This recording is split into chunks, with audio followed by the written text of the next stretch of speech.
আমাদের এই বিশেষ মহাপ্রভু নিতাই চাঁদের কলিযুগে সেই ভক্তি কেশব কীর্তনেই পাওয়া যাবে।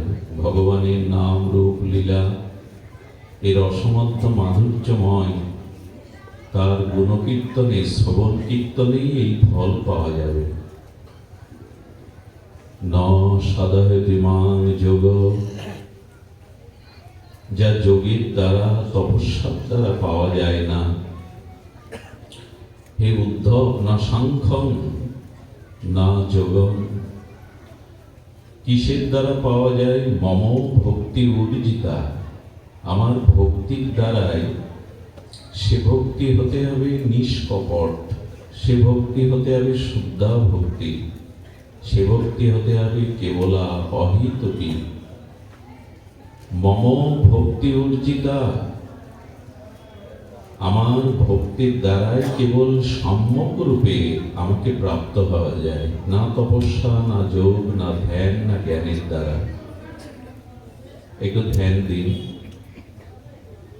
সেই শুদ্ধা ভক্তি বা প্রীতি ভক্তি, অমলা ভক্তি, সেই ভক্তির দ্বারা ভগবান কি হন? শুধু প্রাপ্ত হন না, ভক্তি বশ পুরুষ অহং ভক্ত পরাধীন, স্বয়ং স্বতন্ত্র পূর্ণ ব্রহ্মা স্বরাট বিভু চৈতন্য। ভগবান বলছেন আমি স্বতন্ত্র, আমি কারো ইচ্ছাধীন নই, আমি পরতন্ত্র নই। তবু ভক্তির কাছে, শুদ্ধ ভক্তের কাছে আমি চিরকাল পরাধীন। স্বতন্ত্র স্বরাট বিভু চৈতন্য ভগবান, তিনি বলছেন আমি পরতন্ত্র, আমি স্বাধীন হলেও, স্বতন্ত্র হলেও অহং ভক্ত পরাধীন। আমি কেবল ভক্তের কাছে পরাধীন।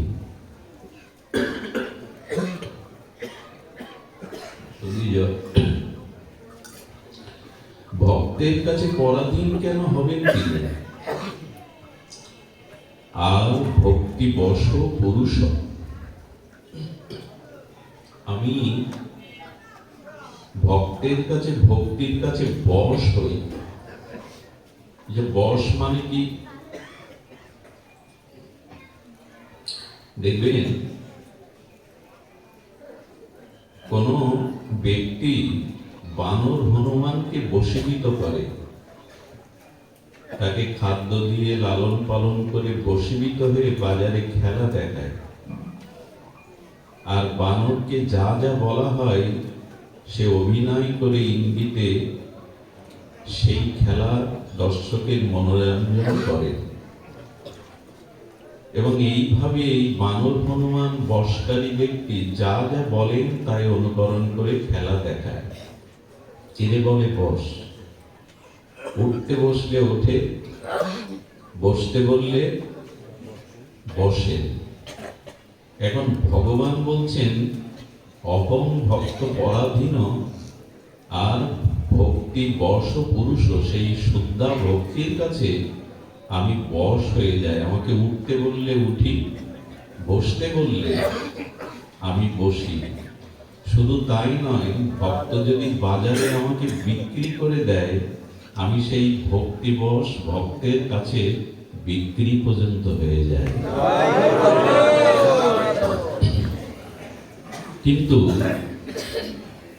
এই যে ভগবান ভক্তির কাছে বশীভূত হন, কোন সেই ভক্তি আর সেই ভক্তের লক্ষণ বা কি? কোলাহল করবেন না, অনেক অসুস্থ শরীরে আপনাদের চরণে এসেছি। বাইরের বা ভেতরের কোলাহল হয়তো আমাদের যে বিষয়ের জন্য এত কষ্ট, এত আয়োজন, সব নষ্ট হয়ে যাবে যদি শ্রদ্ধা না আসে, যদি শ্রবণের আগ্রহ না আসে। এসেছেন যখন সংসার ছেড়ে, মনটা একটু ভগবত কথার মধ্যেই মনোনিবেশ করুন।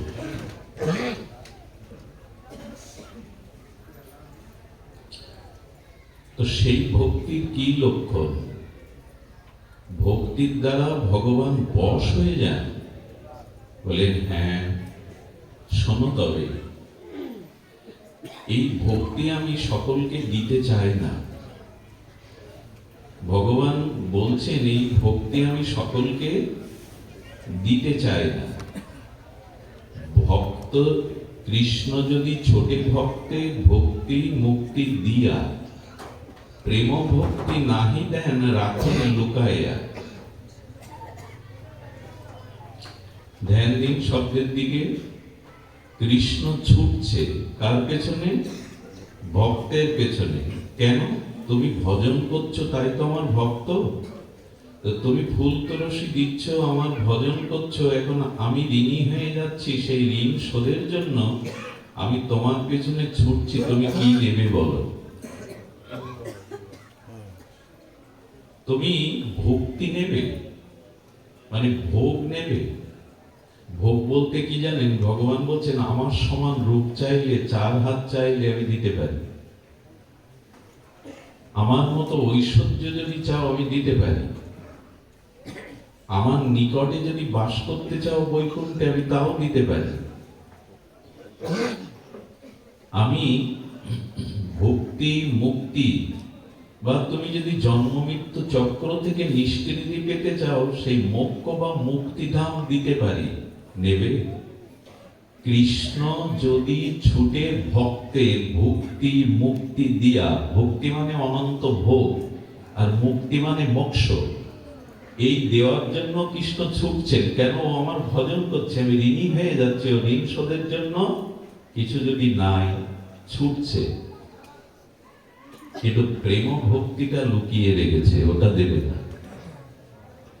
কৃষ্ণ যদি ছোটে ভক্তের ভক্তি মুক্তি দিয়া, প্রেম ভক্তি নাহি দেন রাখেন লুকাইয়া। কেন প্রভু দেওয়ার জন্য ছুটছ, প্রেম ভক্তিটা লুকাচ্ছ কেন? ওটা যদি দেই তাহলে চিরদিন ওর কাছে আমি বিক্রি হয়ে যাব, বশ হয়ে যাব। ও যা বলবে আমাকে তাই করতে হবে। কেউ কারোর বশ হতে চায়? আচ্ছা, এবার ভক্তের দিকে তাকান। তুমি কি চাও? ভক্তি চাও, মুক্তি চাও, শাস্তি চাও, সারূপ্য চাও, সালোক্য চাও, মুক্তি চাও? ভক্ত কিছুই চায় না। কি চায়? ধ্যান দিচ্ছেন তো? ভক্ত কি চাইছে দেখুন, আর আমাদের দশাটা দেখুন। ভক্ত কি চাইছে? ভক্ত চাইছে নীরবতা। ভগবান বলছেন কিছু তো চাও। ভক্ত চাইলো কি জানেন? আহা, দিও মানাং না গৃহান্তি বিনা মত সেবনং বিনা। হে পরম প্রেমময়, আমি তোমার কাছে ভক্তি মুক্তি ঐশ্বর্য শাস্তি সারূপ্য সালোক্য চাই না, জন্মে জন্মে তোমার চরণের সেবা চাই। আমি অন্য কিছু চাই না। এখন দেবদেবীর কাছে, ভগবানের কাছে আমরা এরকম বলি তো, চাকরি বাকরি সংসারের উন্নতি অর্থবিত্ত চায় না, তোমার সেবা চায়। তো ওইটুকু চাইতে শিখিনি বলে আমাদের ধন বৃত্ত বৈভব সুযোগ সুবিধা পায়, কিন্তু ভক্তি হয় না। চাওয়াটাই পাওয়া। আপনি কেমন চাইছেন তার উপর নির্ভর করবে আপনার পাওয়া। আপনি ধন জন পুত্র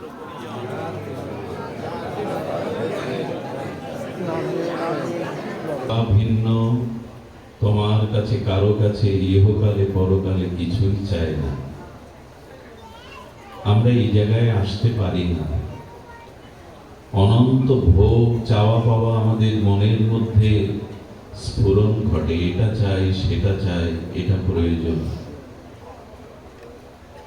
এই জন্য শুদ্ধা ভক্তি আমাদের অধরা থেকে যায়। ভগবান ওটা দিতে চান না।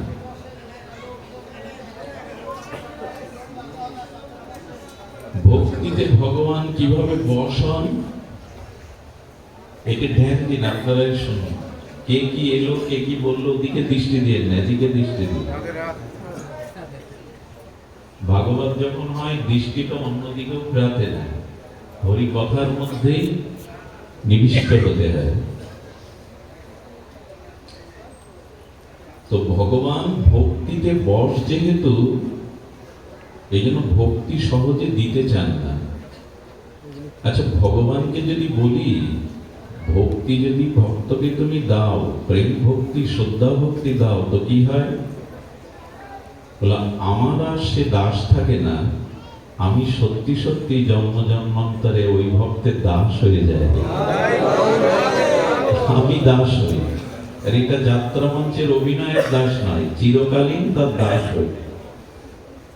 একবার ভাবতে পারেন এই সর্বগরীয় সেই মহান ভক্তির কি মহিমা। এখন ভক্তিতে ভগবান যে বশ হন, দাস হন, তার একটা দৃষ্টান্ত শুনুন। আপনাদের মনে আছে বর্ষাসুর নামের এক অসুর, তিনি ভগবান শিবের আরাধনা করতে শুরু করলেন, কঠোর তপসাধনা। নামটা কি বললাম? বর্ষাসুর। আশুতোষ ভগবান শঙ্কর অল্পতেই তুষ্ট হন। তো ওই বর্ষাসুরের কঠোর তপস্যায় সন্তুষ্ট হয়ে ভগবান শঙ্কর বলছেন বর চাও, উনি দিতেই আসেন। বর্ষাসুর বলছে প্রভু আমাকে বর দিন যে যার মাথায় আমি হাত রাখবো সে যেন ভস্ম হয়ে যায়। ভগবান শঙ্কর এত ভোলা না, এত তিনি সন্তুষ্ট হন, পরিণাম বিবেচনা করে তথাস্তই বলে দেন, বলে তথাস্ত। তখন বর্ষাসুর বলে রিহার্সালটা আপনার দিয়েই হোক, শুরুটা আপনার দিয়েই হোক, মাথা বাড়িয়ে দেন। মানে ওর ইচ্ছা ভগবান শিবের কাছ থেকে বর নিয়ে শিবকে ভস্মসাৎ করে কৈলাস আর পার্বতীকে দখল করবে। অসুররাও ভজন সাধন করে, ভক্তের থেকে আরো কঠোর সাধন করে। যেমন ওর সাধন প্রথমে হাত কেটেছিল ভস্মাসুর, তারপরে একটা পা কেটেছিল। যখন দর্শন দিচ্ছে না তখন শরীরের অনেক অঙ্গ কাটতে শুরু করেছে। এই দিকে শিব ঠাকুর কেউ কেউ সাধন ভজন করে নিজের কামনা বাসনা পূরণের জন্য, ভগবানকে সন্তুষ্টির জন্য নয়, সেবার জন্য নয়। এই জন্য কামনা বাসনা নিয়ে পূজা অর্চন এগুলি না করাই উচিত। হয়তো দেব দেবী ভগবান আপনাকে দেবে, কিন্তু এর পরিণাম যা আমার প্রয়োজন, সেই প্রেম প্রয়োজন, সেটা পূর্ণ না হলে বারবার এই জগতে গতাগতি করতে হয়। খুব ধ্যান দিয়ে কথাগুলি শুনুন। তো যখন ভগবান শঙ্করের মতায় ভস্মাসুর হাত রাখতে গেছে, শঙ্কর পালাচ্ছে, নিজের বরে নিজেই পালাচ্ছে। ব্রহ্মালোকে বিষ্ণুলোকে ত্রিভুবন পালাতে পালাতে বিষ্ণুলোকে গিয়ে বলছেন প্রভু দেখুন। তো ভগবান বিষ্ণু, যিনি তো চতুর শিরোমণি, এসে বললেন ভস্মাসুর তোমারও মাথা কোনো বুদ্ধি নাই? আরে ভান খেয়ে পড়ে থাকে, দুর্গার ফুল ফল খায়, শ্মশানে মশানে থাকে, কাকে কি বললো তাতে তুমি বিশ্বাস হলো? একবার পরীক্ষা করলে না? ভগবান তার চাতুরী বুদ্ধি দিয়ে অসুরকে বেঁধে রাখলেন, বলে এত দৌড়াচ্ছ কেন, একটু শান্ত হও, আগে আমার কথা শোনো। উনি যেটা বললেন দুর্গার ফুল ফল খান, আর উনি আবেশে থাকেন, কি বলেছে সেটাই সত্য। বলে তাহলে আপনি কি বলতে চাইছেন? বলে একটু পরীক্ষা করে ছুটবে তো, এত দৌড়াদৌড়ি কেন? কি পরীক্ষা করবো? বলে তুমি তোমার মাথায় হাত দিয়ে দেখো না, উনি যা বলেছেন আবেশে বলেছেন ওটা ঠিক নয়। আপনিও খুব চালাক, হাত দিয়ে আর আমি ভস্ম হয়ে যাই? বলে না না, মাথায় হাত দেওয়ার একটা, আচ্ছা কোথাও যদি আগুন থাকে, আগুনে হাত না দিয়ে তার একটু উপরে হাত দিলে তো তাপ লাগবে। ভগবান বুদ্ধি সত্তম তো, ওটাকে হিটার, যে উপরে হাত দিলে তাপ লাগবে। তো বলছে যদি দেখো, যদি উপরে হাত দিয়ে দেখো, তাপ যদি না থাকে তাহলে জানবে ওই বর খাটেনি, ওই বর উনি আবেশে বলে দিয়েছেন। ওপরে একটু হাত দিয়ে দেখে আসলে কামনা বাসনা থাকলে তমগুণ বা রজগুণ বৃদ্ধি পেলে বুদ্ধি হ্রাস হয়। কারোর মধ্যে যখন ক্রোধ আসে, কাম আসে, ভোগ বাসনা আসে, দেখবেন তার বুদ্ধি কাজ করে না। তমগুণ এলো, রজগুণ এলো, তো আপনার শুভ বুদ্ধি নষ্ট হয়ে গেল। তো ভোগের বাসনা, হাত দিয়ে দেখে তাপ লাগছে না, বলে সত্যি তো একবার পরীক্ষা করি না, যেই নিজের মাথায় হাত দিয়েছে শেষ। বিষ্ণু ভগবান শঙ্করকে বলছেন, যাকে তাকে এরকম বর দিয়ে আপনি বর দিচ্ছেন, আবার আপনি দৌড়ে বেড়াচ্ছেন ত্রিভুবন। এই কথাটা এই কারণে বলা, বর দিলেন উনি, অথচ উনি পালাচ্ছেন। তো ভগবান বললেন, আমি ভক্তি যখন দেই তখন আমার দশা ওই হয়, আমি চিরকাল তার দাস হয়ে যাই, চিরকাল তার দাস হয়ে যাই।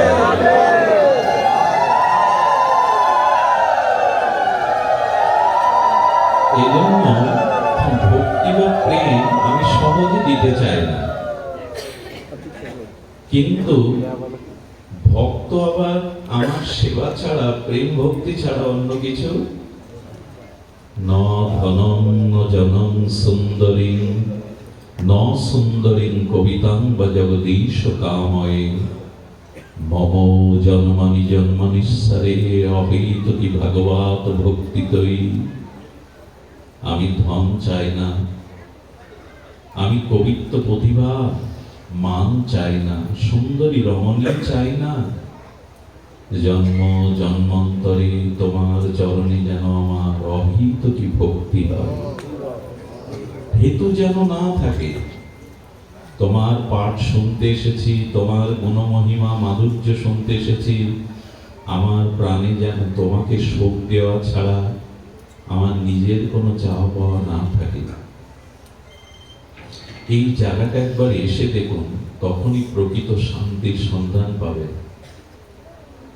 কামনা বাসনা নিয়ে ভগবানের কাছে গেলে কি হয়, মাঝখানে বাধা হয়ে যায়। আচ্ছা, আমি আপনাকে আলিঙ্গন করছি বন্ধু ভেবে, আপনার নাভির উপরে কোনো বস্ত্র নাই, জামা কাপড় নাই, আমারও নাই, তো ওই দুটো দেহ বক্ষে বক্ষে তো মিশে যাবে, চর্মে চর্মে মিশে যাবে, কিন্তু একটা জায়গা মিশবে না। যদি কারো গলে উপনয়ন বা পৈতা থাকে, ওই জায়গাটুকু বাধা পড়বে কিনা, ওইটুকু সুতোই বাধা হয়ে যাবে। তাদের বক্ষে বক্ষে দুই সজ্জন বন্ধুর আলিঙ্গন, ওই সুতোটাই অন্তরায় হয়ে যাবে, বাধা হয়ে যাবে। তো ভগবান বলছে, তোমার আর আমার মাঝখানে ভক্তি ছাড়া অন্য কামনা রেখো না, তাহলে বাধা হয়ে যাবে, ওইটুকু বাদ করে যাবে। এ আর কবে বুঝবো, এ জন্মে আর বোঝা হয়েছে কথা। কত জন্ম যাবে, তবু এই জায়গায় আসতে অনেক বিলম্ব হবে, আর সহজেও হবে। দেখুন, আমাদের এক পদকর্তা বলেছেন, কথাটি হৃদয়ে গেঁথে নিন। এক পদকর্তা বলেছেন, শেষ মহেশ গণেশ দীনেশ সুরেশ, এদের নামগুলো তো জানেন। শেষ মানে বলরাম, অনন্তনাগ। শেষ মহেশ মানে শিব। শেষ মহেশ আর দীনেশ গণেশ সুরেশ। সুরেশ মানে দেবরাজ ইন্দ্রাদি দেবগণ। চতুরানন ষড়ানন পঞ্চানন। পঞ্চানন মানে ভগবান শঙ্কর, ষড়ানন মানে কার্তিকেয়, আর চতুরানন মানে ব্রহ্মা। অর্থাৎ শেষ মহেশ গণেশ সুরেশ বা ব্রহ্মা শিবাদি এবং অনন্ত যোগীগণ মণিগণ ঋষিগণ, যার মহিমা গুণকীর্তনে, যার অনন্ত গুণমহিমা মাধুর্য তারা পরিপূর্ণরূপে জ্ঞাত হতে পারেন না, তার পরিপূর্ণ ঐশ্বর্য মাধুর্য পরকাষ্ঠাকে স্পর্শ করতে পারেন না, বর্ণনা করে শেষ করতে পারেন না, সেই ভগবান ভক্তি বা ভক্তের কাছে চিরবশ হয়ে তার পিছু পিছু ছুটে বেড়ায়। এরাও যার মহিমা, অনন্ত মহিমা, অনন্ত মাধুর্য অন্ত করতে পারেন না, সেই ভগবান কি করে? শেষ মহেশ গণেশ সুরেশ সরানন পঞ্চানন চতুরানন, যার অনন্ত মহিমা পার পান না, সেই ভগবান বৃন্দাবনে ভক্তিময় গোপীদের কাছে একটা নাড়ুর লোভে ধিন ধিন করে নাচছেন বৃন্দাবন। ভক্তির মহিমা বুঝতে পারছেন কথা? এরা যার পার পায় না, সেই অনন্ত মাধুর্যময় শ্রী গোবিন্দ ব্রজলীলাতে ব্রজ গোপিকাদের অহিতুক নির্মল বিশুদ্ধ ব্রজপ্রেমের দ্বারা বলছেন, গোপাল তোর জন্য নাড়ু এনেছি, দাও। ছুটে যাচ্ছে নাড়ুর লোভে। নাড়ুর লোভে গোবিন্দ ছোটে। আসলে এই নাড়ুর মধ্যে গোপীদের নিঃস্বার্থ ভক্তি বা প্রেম মেশানো আছে। বস্তুতে ভগবান উতল হয় না, তিনি তো ঐশ্বর্যপতি, সকল কিছু তো তার, কিন্তু এই নাড়ুর মধ্যে গোপীদের সেই অহৈতুক প্রীতি ব্রজ ভক্তি মেশানো আছে। সেই নাড়ু যেই নিতে যাচ্ছে, গোপী বলল নাড়ু দিতে পারি, একটু নেচে দেখাতে হবে। গোবিন্দ তখন তাদিন দিন না নাতিন তিন না করে নাচছেন। বলে ব্রহ্মা দেখো, শিব দেখো, গণেশ দেখো, শেষ দেখো, যাকে ধ্যানে পাওয়া যায় না, যোগে পাওয়া যায় না, যার অনন্ত মহিমা শেষ করা যায় না, সে ভক্তি ভক্তের কাছে এক নাড়ুর লোভে নাচছে আজ বৃন্দাবনের অলিতে গলিতে। আহা, ভক্তির কি মহিমা, ভক্তির কি গরিমা, নাচছে সে।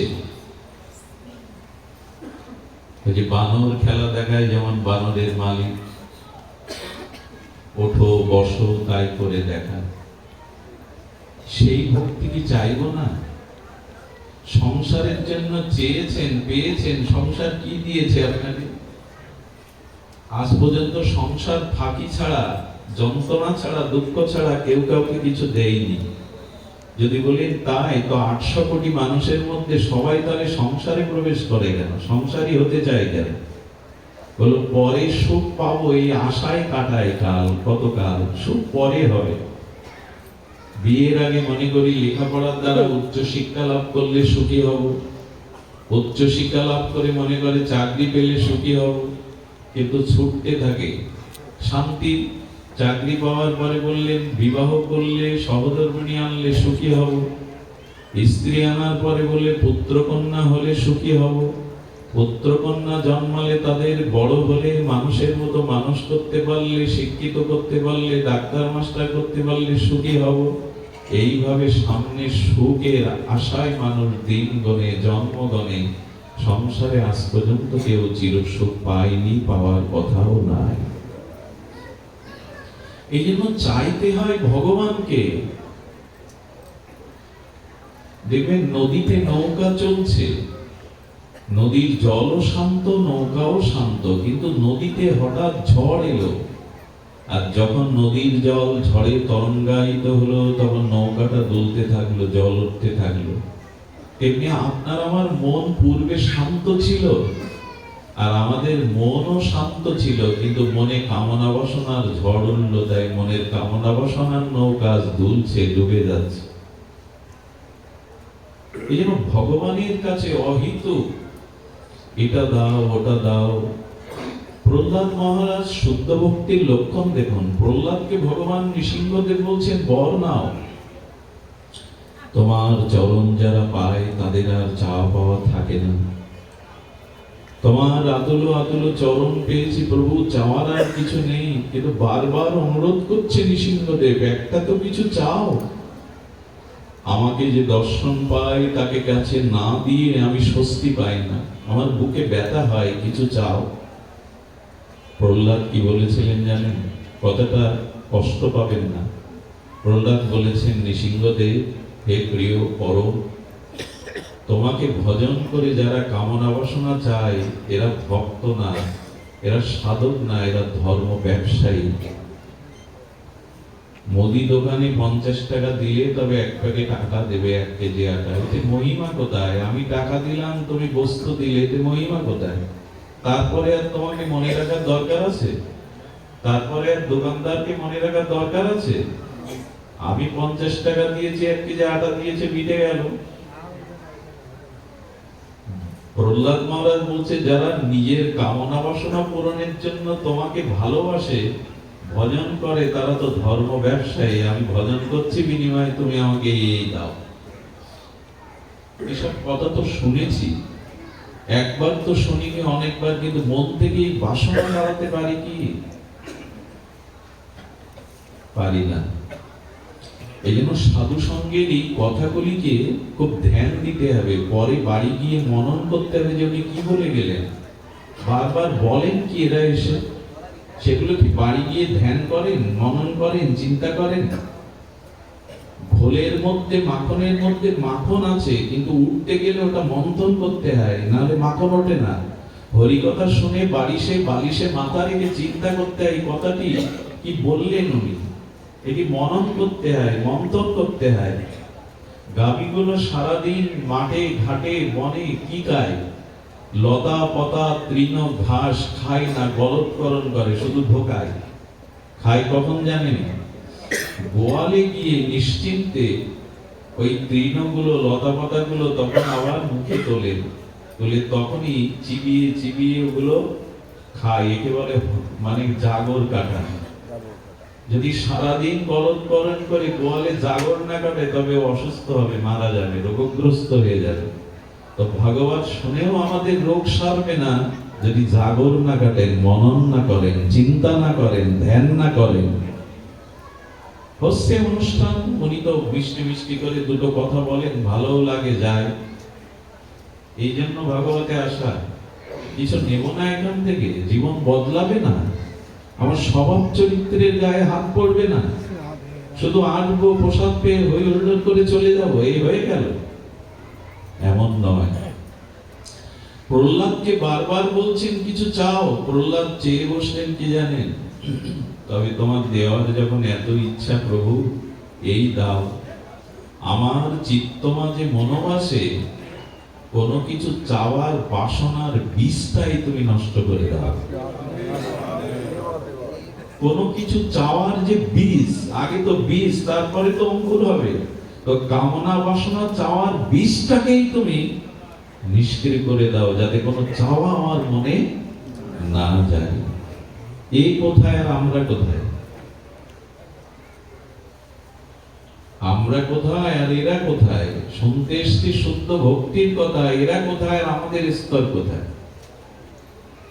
সুধীজন, এই জন্য ভক্তিতে ভগবান চিরকাল, অভিনয় নয়, যাত্রা মঞ্চের মতো নয়, নাটক নয়, উপন্যাস নয়।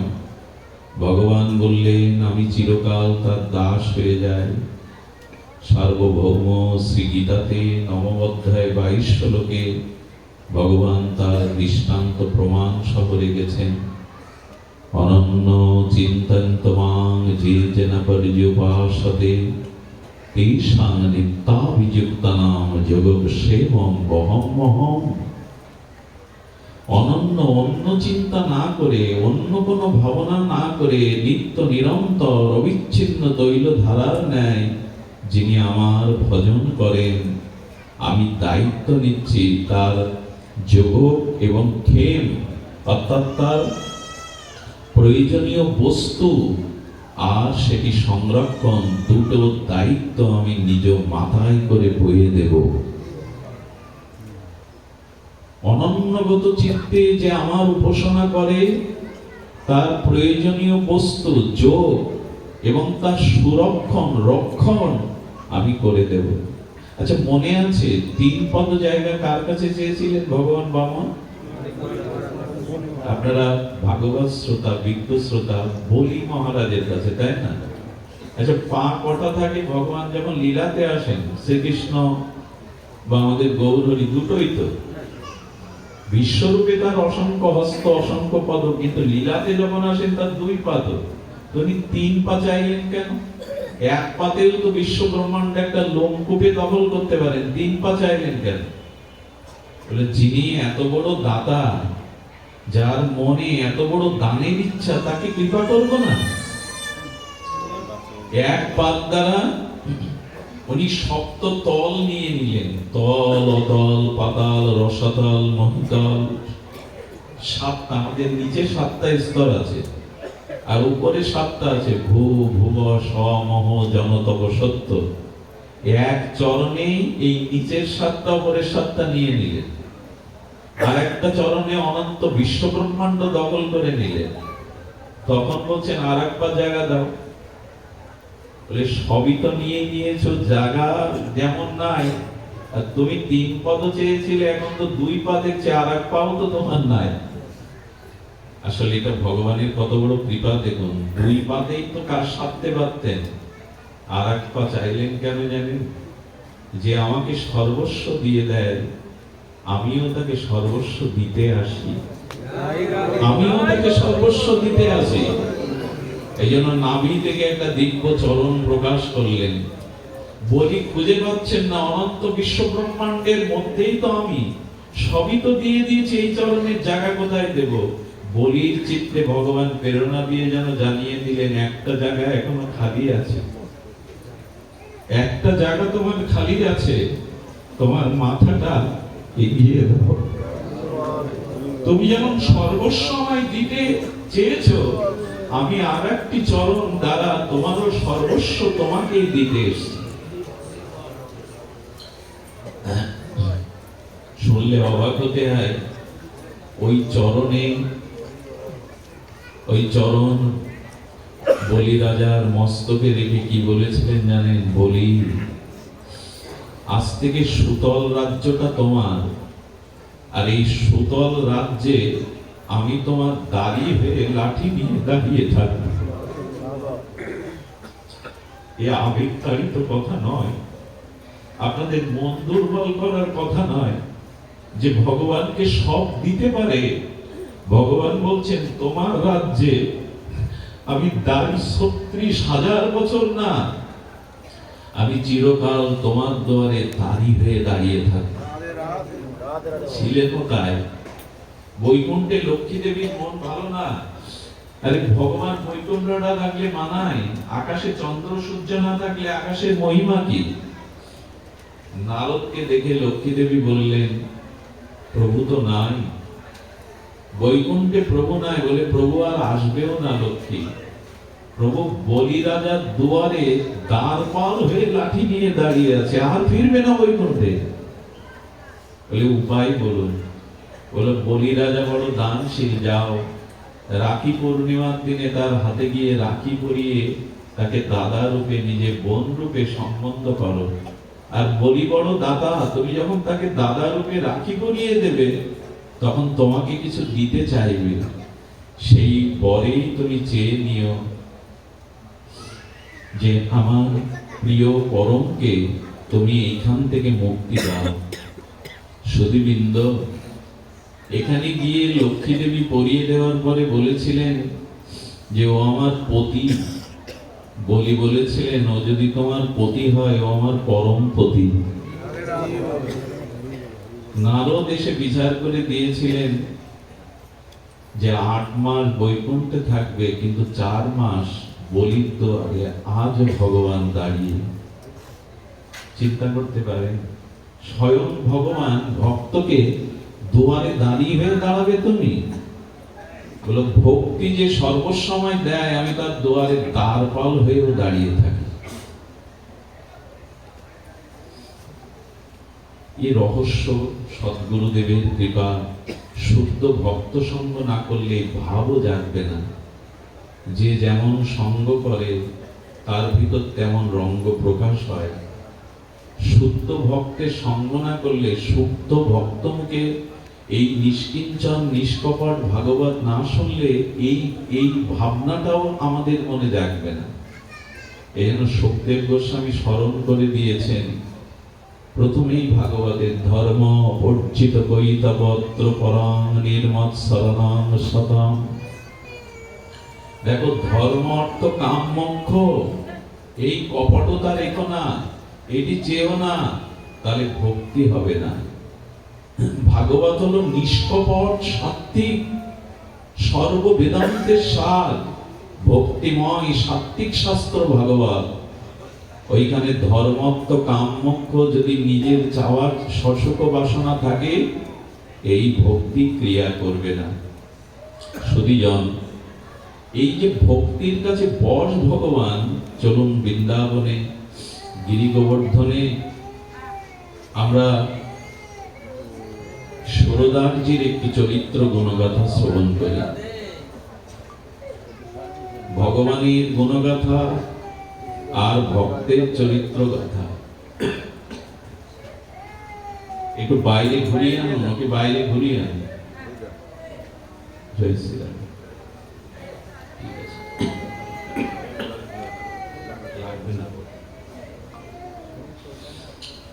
চলুন আমরা সুরদাসের মহিমা কথা শ্রবণ করি। ভক্তের ভক্তির বশ কিভাবে ভগবান।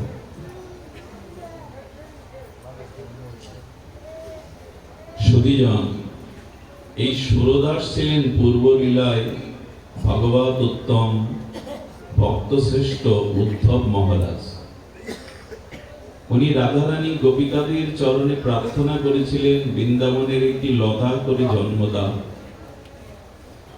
তোমাদের এই কৃষ্ণ অনুরাগের এক কণা যাতে আমার বুকে এসে পড়ে, তোমাদের মতো কৃষ্ণ অনুরাগ কৃষ্ণ সেবা যেন আমার চিত্তে সিন্ধুতে বিন্দু প্রকাশ হয়।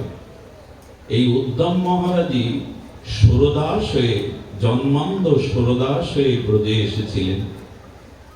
তার সারাটি জীবন ব্রজেই ভজন করেছেন। আমাদের শ্রীনাথজির বন্দনা কীর্তন করে সেবা করে। খুব ধ্যান দিয়ে শুনুন। একবার বৃন্দাবনে গোস্বামী তুলসীদাস এলেন। গোস্বামী তুলসীদাসের পরিচয় অজানা নয় আপনাদের। রামচরিত মানস প্রণেতা বাল্মীকি এসেছিলেন আমাদের মহাত্মা তুলসীদাস গোস্বামী হয়ে। তুলসীদাস আরাধনা করতে রাম সীতা। কার আরাধনা করতেন? রাম সীতা। উনি একবার বৃন্দাবনে এলেন, কিন্তু বৃন্দাবনে কোনো মন্দিরে যান না। কেন যান না? এই দেখুন, ভজন নিষ্ঠা কাকে বলে। চানাচুর মুড়ি ঝাল মুড়ির মতো তো নয় ভক্তি, যেখানে যা পাবো তাই স্বাদের জন্য করিয়ে দেব। এখানে ঝাল মুড়ি ভালো লাগে মানুষের, বহু কিছু মশলায় কতটা কটু থাকে সামনে, এটা এটা ওটা ওটা দিতে দিতে বেশ ভালো লাগে। ভক্তি ভজন এরকম না, এই একমুখী হয়ে থাকতে হবে আপনাকে। যেখানে যান সেই রং ধারণ করেন, যার সঙ্গ করেন সেইভাবে মেতে ওঠেন, এরকম না। একটা অনন্য নিষ্ঠা থাকতে হবে। কথাটি যে কারণে বলছি সেই কারণটা এর মধ্যে নিহিত শুনুন। উনি মন্দিরে যান না এই কারণে যে শ্রীধাম বৃন্দাবনে 84 পুরুষ বৃন্দাবনে সবখানে মুরলীধারী শ্যাম সুন্দর ত্রিভঙ্গ মুরলী বংশীধারী শ্যাম সুন্দর যুগলের মূর্তি, কোথাও রাম মূর্তি নাই। কিন্তু ওনার উপাস্য তো রাম, শ্রীরাম। এই জন্য উনি যান না। একজন বলছেন, আপনি বৃন্দাবনে এলেন, মন্দিরে যান না কেন? বললো, মন্দিরে যেতে পারি, মাথা নোয়াতে পারি, যদি রাম রূপে ধনুর্ধারী হয়ে উনি দেখা দেন। চিন্তা করেন কিভাবে ইষ্টনিষ্ঠা এদের। একটা মন কজনকে ভাগ দেবেন আপনি? কজনকে দেবেন? মায়েরা দেখবেন পুরোনো দিনে শুষ্ক ওই যে সুয়ের, সোনামুখী সুয়ের ভেতরে সুতার জন্য সুতার আঁশ থাকলে ওর ভিতরে পরাতে পারত না। মায়েরা অনেক সময় গালের লালা দিয়ে ওই আঁশগুলো এক করে নিয়ে, তেমন আমার মন যদি বিভিন্নমুখী হয়, অনন্য ভক্তি হবে না। এক মেয়ে দেখুন দৃষ্টান্ত বলছেন, আমি যাব কেন মন্দিরে? আমার উপাস্য তো রঘুপতি ধনুর্ধারী রামচন্দ্র, যদি ওই রূপে দেখা দেন তাহলে আমি যেতে পারি। একজন বলছেন, আপনার তো ইষ্ট স্ফূর্তি সবখানেই হয়, যান না। শ্রীনাথজির মন্দিরে গিয়ে চোখ বন্ধ করে বললেন, আমি জানি আমার রাম আর স্বামী কোনো পার্থক্য নেই, এ তো তোমার ধনুর্ধারী শ্যামল রূপেই তো মন প্রাণ সঁপে দিয়েছি। সতী নারীর তো দুজন পতি হতে পারে না, সতী নারীর তো দুজনকে মন দিতে পারে না, সে একজনকেই মন দিয়ে আছে। আমি তেমনি তোমার চরণে রঘুনাথ মন দিয়েছি, যদি পারো বাঁশি ছেড়ে ধনুর্ধারী রূপে দেখা দাও। যেই বলেছেন শ্রীনাথজি বংশী ছেড়ে দিয়ে রঘুপতি রামচন্দ্র রূপে প্রকাশ হয়ে গেছে, সঙ্গে সঙ্গে প্রকাশ হয়ে গেছে। একে বলে নিষ্ঠা। আমি মাঝে মাঝে আপনাদের একটা গল্প শোনাই, গল্প নয়, সেই একজনের বউ হারিয়ে গেছিল না, খুঁজে পাচ্ছে না, তো কৃষ্ণজির মন্দিরে গিয়ে বলছে, ভগবান তুমি আমার বউ খুঁজে দাও, আমি তোমার এর উপর বাসি করে গড়িয়ে দেব। পূজারী বুঝতে পেরেছেন বউ খুঁজতে কৃষ্ণের কাছে এসে বলে, এই বেটা, কৃষ্ণের বউ কখনো হারায়নি যে ও তোকে খুঁজে দেবে, বউ হারিয়েছে রামচন্দ্রের বনবাসে, রামের মন্দিরে যাবে। বলছে তাই তো, ভগবানের বউ তো হারায়নি, হারিয়েছিল সীতা দেবী। রাম মন্দিরে গিয়ে বলছে, প্রভু আমার বউ 5 দিন পাচ্ছি না, আমার বউকে খুঁজে দাও, আমি রূপোর তীর-ধনুক গড়িয়ে দেব। পাশে পূজারী বলছেন, প্রভুর জগৎমাতা সীতা হারিয়ে গেছিল কিন্তু প্রভু খুঁজে পায়নি, প্রভুর বউ প্রভু খুঁজে পায়নি, খুঁজে দিয়েছিল হনুমান, পাশে হনুমানের মন্দির, ওখানে যাবে।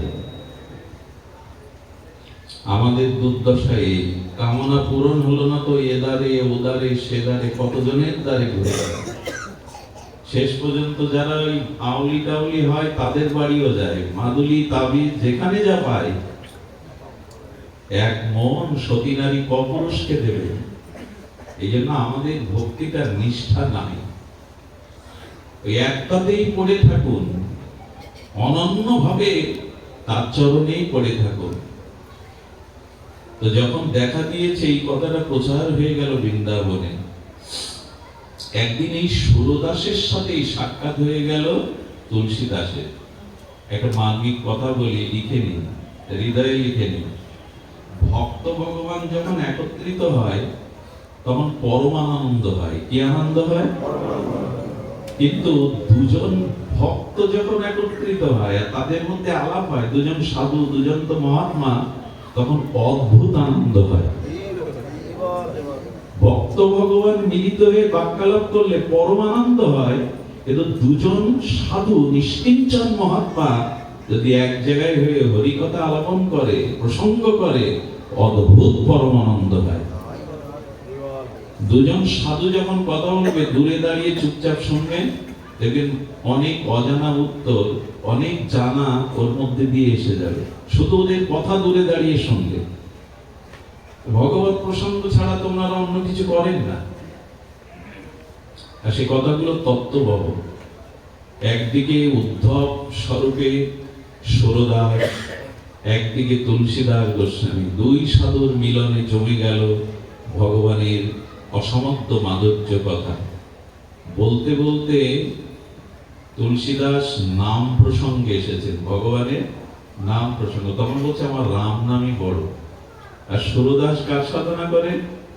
শ্রী গোবিন্দেরই বৃন্দাবনে। উদ্ধব আর কাকে ডাকবে? তখন বলছেন, গোবিন্দ নামের তুলনায় জগতে কোনো নাম, জগতে কৃষ্ণ নামই শ্রেষ্ঠ। বংশে বর্ষে বট নেহি, নন্দ গাঁও সে গাঁও নেহি, কৃষ্ণ নাম সে নাম নেই। নন্দ গায়ের মতো গ্রামে ত্রিভুবনে নাই, বংশী বটের মতো বট অনন্ত ব্রহ্মাণ্ডে নাই, আর কৃষ্ণ নামের ন্যায় নাম অনন্ত নামের মধ্যে আর নাই। দুজন বলছেন, এ বলছেন আমার রাম নাম শ্রেষ্ঠ, উনি বলছেন আমার কি শ্রেষ্ঠ? কৃষ্ণ নাম শ্রেষ্ঠ। দুজন যখন তুমুল ভাবে এই নাম মহিমা নিয়ে বলেছেন, বলে পরীক্ষা হয়ে যায়। দাড়িপাল্লা না, দাড়িপাল্লার একদিকে তুমি কৃষ্ণ নাম নিয়ে বসবে, একদিকে আমি রঘুপতির নাম নিয়ে বসবো। যার দাড়ির নিচে হেলে যাবে ওজন বেশি, তার নামই শ্রেষ্ঠ হয়ে যায়।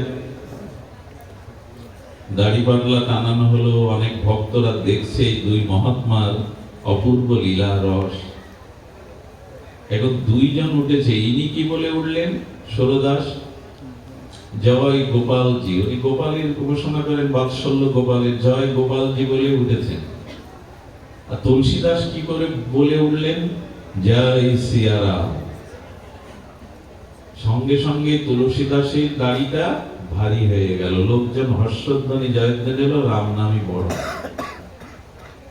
তুলসীদাস খুব কষ্ট পেলেন, সারাটি জীবন অন্ধ হয়ে তোমার ভজন করে গেলাম, তোমার সাধন করে গেলাম, আজ আমাকে সকলের সামনে এভাবে তুমি তোমার নামের মহিমা প্রকাশ না করে আমাকে অপমান করলে, তোমার মুখও দেখবো না। ভালোবাসা না থাকলে অভিমান আসে কারো প্রতি? যেখানে অনুরাগ ভালোবাসা সেখানেই তো তোমার শ্রীনাথজির মন্দিরে প্রতিদিন যে ভোগ রাগ সিঙ্গার হতো, এই অন্ধ তো নয়, অন্তর্দৃষ্টি দিয়ে সেই পদ রচনা করে গাইত সুরদাস। কি পোশাক, কি সিঙ্গার, কি তার নয়নের শোভা, চরণের শোভা, কি প্রসাদ উপকরণ দেয়া হয়েছে, সবকিছু অন্তর্দৃষ্টিতে দেখে দেখে পদ রচনা করে কীর্তন শোনাতো। আর এই কীর্তন শ্রীনাথজি রূপে আমাদের গোবিন্দ বড় ভালোবাসতেন। যখন দুদিন মন্দিরে যাচ্ছে না, ভগবানের কাছে অভিমানে যাচ্ছে না, ভগবানই গোপাল রূপে কাছে এসে গেছে। কি গো, আমাকে ভুলে কি করে আছো, আমাকে না দেখে কি করে আছো, বলো বেরিয়ে যাও। পারবেন তো? ভক্তিতে এই দেখুন ভগবান কিরকম বসা, বলতে পারবেন? রাধারানী মাঝে মাঝে বলতো, ওকে বের করে তোর মুখও দেখবো না আমি। কুঞ্জ দুয়ারে নিকুঞ্জ মন্দিরে শ্যাম সন্ধ্যার হাত জড়ো করে ললিতা বিশাখার কাছে বলতো, ললিতা বিশাখা একবার প্রেমময়ীর অনুমতি নাও, আমি তার চরণ সেবার জন্য একটু ভেতরে প্রবেশ যাতে করতে পারি। মাঝে মাঝে তাড়িয়ে দিত, ওর মুখ দেখবো না, ওর সাথে কথা বলবো না, তাড়িয়ে দে। কখন বলা যায়? এই দেখুন ভক্তিতে ভগবান কিভাবে বসান। উনি অনুমতি নেবেন রাধারানীর চরণ সেবার জন্য, দর্শনের জন্য, তাই ললিতা বিশাখার কাছে হাত জোড় করেছে। আহা, এসে বলছে অভিমান কেন করছো? বলি তুমি জানো না তোমার নামের মহিমা? যদি সুমেরু পর্বত সমান সুবর্ণ কেউ দান করে, যদি সূর্য গ্রহণে কোটি কোটি দুগ্ধবতী গাভী কেউ দান করে, কেউ যদি কল্পকাল আর পুষ্কর তীর্থে গঙ্গা তীরে বাস করে, তবু তোমার এক কৃষ্ণ নামের কোটি অংশের এক অংশ হবে না এগুলি। আর সেই নাম সারা জীবন লালন পালন করে আজ রাম নামে জয়ী হয়ে গেল, তোমার নামের মহিমা তুমি প্রকাশ করলে না, যাও চলে যাও। গোবিন্দ তখন বলছেন, এত অভিমান কেন করছো? দোষটা তোমার না আমার। এই যে আমার নাম হেরে গেল, এই দোষ তোমার না আমার। ভক্ত ভগবানের সাথে কথা দেখো, দোষ তোমার না আমার, মানে আমি সারা জীবন তো তোমার নাম করছি, উঠলাম দাড়ি পাল্লায়, কেন দাড়ি পাল্লা ভারী হয়ে গেল? বলে এই জন্য তো বলছি দোষ তোমার, দায় চাওয়াচ্ছ আমার উপরে। গোবিন্দ বলছেন দোষ তোমার, দায় চাওয়াচ্ছ আমার উপরে। বলে আমার কি দোষ? দোষ তোমার চরণ আশ্রয় করে ভজন করছি। বলে শুনবে তো, বলো বলো। বলেন আচ্ছা, গাড়িতে ওঠার সময় তুমি কি বলেছিলে আর তুলসীদাস কি বলেছিল মনে আছে? বলে হ্যাঁ আছে। তুমি কি বলেছিলে? বলেছিলে জয় গোপাল। শুধু আমার নাম তো নিয়েছিলে তুমি, তুলসীদাস কার নাম নিয়েছিল? জয় সিয়ারাম। দেখো, তুমি শুধু আমার নাম নিয়েছো, আর উনি জগৎলক্ষ্মী লাদিনী অধীশ্বরী জানকীর সাথে প্রভুর নাম নিয়েছেন। ওরা তিনজন, তুমি দুইজন, আরো হালকা পাতলা তুমি পারবে কি করে? এই কথা শুনলে এত আনন্দ হয়, আর হৃদয় দিয়ে যারা চিন্তা করে, এই লীলাগুলো যারা মনে মনে দর্শন করে হরিনাম করতে করতে, তাদের কি আনন্দ হয়। বলেন একে তো লিগে পাতলা, তুমি অন্ধ, খাও তো এইটুকুনি প্রসাদ, আর তুলসীদাস কত মোটা সোটা। তারপরে তুমি নিয়েছো শুধু আমার নাম, ও নিয়েছে সীতা সহ নামের নাম, ওর দাড়ি পাল্লা ভারী হবে না তো আমার হবে। বলে তবে শুনে রাখো, যদি শুধু তুমি আমার নাম না নিয়ে তার আগে শ্রীজির নাম নিতে, রাধারানীর নাম নিতে, এই গাড়িরই ওজন হতো। শ্রীকৃষ্ণ কেন বলে জানেন? এই শ্রীটা হলো মাধুর্যময়ী প্রেমময়ী রাধিকারী বাচক। শ্রী মানে মাধুর্য, আর মাধুর্যের প্রেমে মূরতি হলো সান্দ্রানন্দ লাদিনী অধীশ্বরী বৃষভানন্দিনী রাধা ঠাকুরানী। এই জন্য গোবিন্দের নাম বলছেন, যারা একা গোবিন্দের উপাসনা করে, রঘুনাথ গোস্বামী বলছেন, আমি তাদের মুখও যেন না দেখি। যারা একাকী গোবিন্দের উপাসনা করে এরা কপট, আমি জানি এদের মুখ না দেখি। বলে গোস্বামী তাহলে কি করবে? বলে যারা রাধা সহ যুগল উপাসনা করে, মাধুর্যের উপাসনা করে, আমি তাদের চরণ জল করে পান করে মাথায় ধারণ করব, তারা তাদের মাথায় ধারণ করবে। সুরদাস বললেন সত্যি তো, রাধারানীর নাম তো আমি নেইনি। আহা, অভিমান চলে গেল। বুঝতে পারলেন যে নাম নিতে গেলে শ্রীজির নাম আগে নিতে হবে। রাধা নামেই জয় জয় রাধা নাম, বৃন্দাবন যার ধাম, কৃষ্ণ শোক বিলাসের নিধি। হেন রাধা গুণগান, না শুনিল মোর গান, বঞ্চিত করিল মোরে বিধি। ঠাকুর নরোত্তম বলছেন জয় জয় রাধা নাম, দুইবার জয় করলেন। কয়বার? জয় জয়। জয় হলো উৎকর্ষবাচক, বিজয়বাচক শব্দ। জয় জয় দুর্বার বললেন, কারণ কৃষ্ণ কৃপা পেতে গেলে, শ্যামের কৃপা পেতে গেলে, দেখুন আমরা সুখসারিতা তখন আমরা ভুলে গেছি। এইসব সুখসারির দ্বন্দ্ব এখন মা ঠাকুমারা গায় না। তো সুখ বলে আমার কৃষ্ণ মদন মোহন, সারি বলে আমার রায় বামে যতক্ষণ। কৃষ্ণ তুমি শুধু মদন মোহন হতে পারতে, তুমি ভুবন মোহন হতে পারতে, মদন মোহন হতে পারতো না যদি প্রেমময়ী রাধারানী তোমার বামে না দাঁড়াতো। তুমি বিশ্বমোহন হতে পারো, ভুবন মোহন হতে পারো, মদন মোহন হতে পারবে না যদি রায় বামে না থাকে। এই জন্য আমাদের ভজনটা হলো যুগল ভজন। রাধা উচ্চারণ করলেই কৃষ্ণ তার পেছনে ছুটে যায়, এত প্রিয় রাধা নাম ভগবানের কাছে। কেউ যদি রা বলে, গোবিন্দ হা হয়ে তার দিকে তাকায়, কেন? তার পেছনে ছুটে নিজেকে তার কাছে বিক্রি করে দেব বলে। বলো রা বলে যদি রাধা না বলে, রাজা বলে, রামমোহন বলে, রামনগর বলে, কৃষ্ণ তখন ব্যথা পেয়ে মুখ ফিরিয়ে নেয়, আমার রাধা নাম তো বললো না, প্রিয়াজির নাম তো বললো না। রাধা বললেই গোবিন্দ তার পিছনে ছুটে বেড়ায়, নিজের আত্মবিক্রয় করে দেবে বলে। এই জন্য সারা বিশ্বে আজ এই রাধা নামের মহামহিমা। সুরদাস বুঝলেন সত্যিই তো ভুল আমার। সুধীবৃন্দ, সুরদাসের কিঞ্চিত আস্বাদন বলবার মতো আর শারীরিক এটা বলাচ্ছেন আমি, শারীরিক যে অবস্থা কণ্ঠই বলবার মতো উপযোগী নয়, কিন্তু হরিকথার এই একটা আবেশ। 103 জ্বর, কিন্তু ব্যাসাসনে হরিকথা বললে বরফ হয়ে যায় না। এই হরিকথার সাক্ষাৎ একটি কৃপা শক্তি। যারা এখানে আছেন তারা যদি খুব মন প্রাণ হরিকথাতে দিতে পারেন, তবে আপনাদের বলবো দেখবেন এখানে কোনো রোগ ব্যাধি, জরা ব্যাধি, চিন্তা, সাংসারিক চিন্তা আপনার আবেশ ফেলবে না। হরিকথার সাক্ষাৎ মহিমা। পূর্ণ করলে ফলটা কত জন্ম পরে পাওয়া যায়, আর ভক্তি সাক্ষাৎ ফল প্রদায়ী, সঙ্গে সঙ্গেই ফল প্রদান করে, চিত্তের অপ্রাকৃত আনন্দ দিয়ে দেয়। তো সুরদাসের মহিমা শুনুন। সুরদাস মানে মধ্যাহ্নে যখন প্রসাদ পেতেন শ্রীনাথজি, গোপাল বলে একটা ছেলে ছিল, সেবা করতো বাবার। অন্তত তো বাবা প্রসাদ পাওয়ার আগে তো কথা বলতো না, একটা জলের ঝাড়ি গ্লাস দিয়ে আসতো। এটা নিত্য নিয়ম ছিল গোপালের। কিন্তু গোপাল আজকে জল দিতে ভুলে গেছে। আর সুরদাস বাবা প্রসাদ পেতে পেতে গিয়েছেন, গলায় এমন করে এক গ্লাস অন্ন আটকে গেছে, প্রসাদ সচ্ছে না।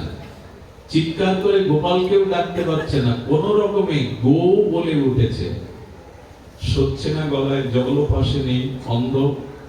সুরদাস যেই গো বলে উঠেছেন, কি বলবো, সঙ্গে সঙ্গে গোবিন্দই গোপাল বেশে এসে জল হাতে ধরিয়ে দিল। শুধু হাতে ধরালো না, বাবা আমি দিচ্ছি তুমি পান করো তো। যেই জল পান করছে বলে, জল পান তো প্রতিদিন করি, এমন আস্বাদন জলের তো থাকে না। অমৃতের মতো আস্বাদন করে ওনার দেহে পুলক সাত্বিক বিকার দেখা দিচ্ছে, হৃদয়ে বড় আনন্দ হচ্ছে। গিলাসটা ওখানে রেখেই গোপাল চলে গেছে। কিছুক্ষণ পর যখন প্রকৃত সেবক গোপাল এসেছে, বললেন এই জল তুই আজ কোথা থেকে এনেছিস? বলে ও বাবা ক্ষমা করে দিন, আজ তো আমি আপনার জলের ঝাড়ি দিয়ে যাইনি দুপুরে। আমার পরে মনে পড়ে বলো অনুসন্ধান হচ্ছে, বাবা আজকে আপনি যখনই বলেছে তুই ঝাড়ি দিসনি, বলো না আমি জলের ঝাড়ি দেইনি তো। সঙ্গে সঙ্গে বলছে যা তো শ্রীনাথজির মন্দিরে দেখে তো শ্রীনাথজির নিজের সেবার গ্লাসটা ওখানে আছে কিনা। গোপাল মন্দিরে গিয়ে দেখে শ্রীনাথজির যে গ্লাসটা, সেই গ্লাস ওখানে নাই, সেই গ্লাসটাই নিয়ে এসেছিলেন সুরদাসের জন্য, ওনার কুঠিয়াতে রেখে চলে গেছে। বললেন গোপাল, শ্রীনাথ তুমি জল দিতে এসেছো? ভক্তি বশ পুরুষ বলছিলাম না, ভক্তির বশ কিভাবে হয়? আচ্ছা অন্যকে পাঠাতে পারতেন না গোবিন্দ? ওই গোপালকেও তো মনে করিয়ে দিতে পারতেন। কিন্তু ভগবান বললেন ভক্ত শুধু আমার সেবা করে আনন্দ পায় না, আমারও স্বাদ হয় হাতে করে ভক্তের সেবা করতে। ভক্তের সেবা করতে ভগবানের বড় স্বাদ হয়। মাঝে মাঝে এই জন্য চলে আসেন তিনি। সেদিন বললেন আর কষ্ট দিবি না কখনো, এক গ্লাস জল অন্তত বলে প্রভু আর ভুল হবে না। ভুল হওয়াটাই তো ভুল হয়ে উঠল। ভুল না হলে এভাবে তিনি আসতেন। সুরদাসজির আর দুটি লীলা বলে বিশ্রাম করি। খুব অপূর্ব এই কথাগুলি, খুব হৃদয় দিয়ে অনুভূতির অনুভব রাজ্যের কথা। আপনাদের মনে আছে তখন মোগল আমল, দিল্লীশ্বর আকবর তখন ক্ষমতায়। এই 50 বছর মোগল সাম্রাজ্যের এই প্রচন্ডশালী সম্রাট আকবর তখন বাস করেন বৃন্দাবনের অদূরে আগ্রাতে। আগ্রাতে বাস করেন আকবর। আকবরের একটু অনেকগুলো বিবাহের মধ্যে একটি হিন্দু রমণীকে তিনি বিবাহ করেছিলেন। নামটা আমার এখন স্মরণ আসছে না। তো হিন্দু সেই রমণীটি ছিলেন ব্রাহ্মণ তনয়া। ছোটবেলা থেকে ব্রজের আশেপাশে জন্মাতো, তার ভিতরে বিশুদ্ধ ব্রাহ্মণ বলে এসেছিলেন। তো সেইটি তো ভগবত প্রীতিটা তার ভিতরে ছিল। সম্রাট আকবর ও রূপ গুণ ও সেবা মহিমায় এতটা আকৃষ্ট ছিলেন যে ওর স্বাধীনতায় বাধা দিতেন না। বলতেন সম্রাট মাঝে মাঝে ব্রজদর্শনে আমাকে যেতে দিতে হবে, মাঝে মাঝে ব্রজদর্শনে আমাকে যেতে দিতে হবে। সম্রাট আকবর ও রূপ গুণে মহিমা এতটা মোহিত ছিলেন যে ওকে নিষেধ করতেন না। মাঝে মাঝে ব্রজে যমুনায় যেতেন, বংশীবটে যেতেন। একদিন যমুনা পুলিনে দেখে এক অপরূপ, এটা মানে প্রস্ফুটিত শরতের পদ্মের মতো শোভামণ্ডিত একটা বালিকা দাঁড়িয়ে আছে, একাকী, পাশে কেউ নাই। তার মাধুর্য দেখে, তার বদন সৌন্দর্য দেখে মোহিত এসে বুকে এসে জড়িয়ে দিলেন। কে তুমি? এখানে তোমার মা, তোমার পিতা, তোমার আপনজনটা কোথায়? বলো আমার কেউ নাই। সুধীবৃন্দ বুকে করে জড়িয়ে ধরলেন। আপন স্নেহে মনের ভিতরে জাগলো, আজ থেকে তুই আমার কন্যা। রাজপ্রাসাদে নিয়ে গিয়ে তাকে রাখলেন, কিন্তু এই সংবাদটা আকবরকে জানতে দেননি। তিল তিল শশীকলার ন্যায় ধীরে ধীরে একে মানুষ করতে লাগলেন। এই সুন্দরী মাধুর্য মূর্তি যেন কোনো দেবলোক থেকে, কোনো অনন্ত মাধুর্য লোক থেকে নেমে এসেছে। একটু বড় হলো, কিশোরী হলো, ততদিন কিন্তু ঢেকে রেখেছেন। কারণ সবাই জানেন কেন ঢেকে রেখেছেন। আকবর যদিও সম্রাট, কিন্তু তার মধ্যে ভোগের বাসনা যায়নি। এই জন্য কন্যাকেও নিজের সন্তান কন্যা মনে করে মানুষ করলেও সম্রাটের সাথে পরিচয় দেননি। একদিন এই সম্রাটের স্ত্রী মুখ অন্ধকার করে বসে আছে। বালিকা এসে বলছে, মা তোমার মুখ অন্ধকার তো মানায় না, কেন, কি চিন্তা করছো? বলল সম্রাট আগের মতো আর আমাকে ভালোবাসে না, আগের মতো আমাকে স্মরণও করে না। তার একটাই কারণ, আমার ভিতরে যে সৌন্দর্যটা সে দেখেছিল সেটা হয়তো এখন পায় না। মার এই ব্যথা মনে করে এই ব্রজ বালিকা, ওনার একটা বিশেষ গুণ ছিল, উনি সিঙ্গার করতে পারতেন। কোনো কোনো মেয়েরা সাজাতে পারে খুব সুন্দর, এই গুণটা ওর ছিল। ওই এমন করে ওর মাকে সাজিয়েছে, নিজেই আয়নাতে মুখ দেখে নিজেই মোহিত হয়ে যাচ্ছেন। ওই দিন সম্রাট যখন এনার মুখ দেখে অবাক হয়ে মাথা নত করে বলে, তুমি এখনো এত সুন্দর, এত মাধুর্য ভরা তোমার বদন। আচ্ছা বলো তো, আজকে কে তোমাকে সিঙ্গার করেছে? যেটা এত বছর ধরে জানান দেয়নি, বলতে হলো, আমারই এক কন্যা, তোমারই সে সন্তান হয়। বলে তাকে দেখাও। বলে তার কাছে যেতে পারবে না, আমি দূর থেকে পর্দাটা সরাচ্ছি, তাকে দেখো। যেই ওকে দেখেছে, আসলে কে জানেন এই বালিকা? এই বালিকা ললিতার সখী। কেন এই বালিকা রূপে এসেছেন আপনাদের পরে বলছি। উদ্ধব মহারাজের সাথে একবার ললিতাজির একটা বিষয় নিয়ে মতবিরোধ দেখা যায়। তখন দুইজন অভিশাপ নেন যে আমরা অন্য কোন রূপে ব্রজে জন্মাবো, আর যেদিন আমাদের দুজনের সাথে দেখা হবে সেদিন এই রূপ ছেড়ে আমরা নিত্য লীলায় নিত্য রূপে ফিরে যাব। ললিতা, এই ললিতা রাধারানীকেই তো সিঙ্গার করে। যেই রূপ দেখেছে, বাদশা বলছে এই রূপ জগতে কারো হতে পারে না। কিছু মনে করবেন না, আপনার কথাবার্তা আচার আচরণ কেমন হবে? আচ্ছা, যার যে দান করে, যে দান করে, কি দান করে? তার কাছে যা আছে তাই তো দান করে। বোঝা যায় কথা? আপনাকে যে দান করছে, যে দ্রব্য দান করছে, জানতে হবে তার কাছে তাই আছে বলেই তো দান করছে। ঠিক তেমনি ঘোলা জলের থেকে যদি জল নিতে চান, পরিষ্কার জল পাবেন? তা আপনার ভেতরে যা আছে তাই আপনার চাউনিতে, আচার ব্যবহারে, আপনার চরিত্রে প্রকাশ হয়। এই জন্য লোক দেখানো ভাবটা যেন আমরা কখনো না দেখাই। আমাদের আসলে ভেতরে যা আছে তাই প্রকাশ হয়। ওটা রেখে দেওয়া যায় না, ওটা ঢেকে রাখা যায় না, ওটা কপটতা করে, ছলনা করে বেশি দিন আটকে রাখা যায় না। এই জন্য ভেতরের ভাবটা যার যেমন, ও ললিতা সখী মাধুর্য নিয়ে এসছেন, ওকে দেখে সম্রাট আকবরের ভিতরে বাসনা জেগে গেল। বলল, ওকে আমি বিবাহ করতে চাই। যেই ওর দিকে কামনার দৃষ্টি দিয়ে তাকিয়েছেন, সঙ্গে সঙ্গে মানুষের গায়ে আগুন লাগলে যেমন গা জ্বলে পুড়ে অঙ্গার হয়ে যায়, উনি ছটফট করতে লাগলেন। দিল্লি থেকে কত রাজ কবিরাজ এনে বলে, এই রোগ নিতে হবে না, এই রোগ আমরা নির্ণয় করতে পারছি না, এ কোনো দৈব ঘটনাক্রমে অপরাধে ঘটেছে, কবিরাজ ডাক্তার ফেল। আমি একটা অনুরোধ করবো এখন হাত জোর করে, আর আপনারা এই কথাটা নিয়ে যাবেন। কোন শুদ্ধ ভজনশীল মহাত্মা বা ভক্তিবতী মা বা ভক্তির আধার আশ্রয় যারা আছে, সাধু মহাত্মা, এদের দিকে কখনো কুভাবনা নিয়ে দৃষ্টি বা ব্যবহার করবেন না। সে অভিশাপ কিন্তু আপনি ডাক্তার কবিরাজ দিয়ে, ঔষধ দিয়ে সারতে পারবেন না।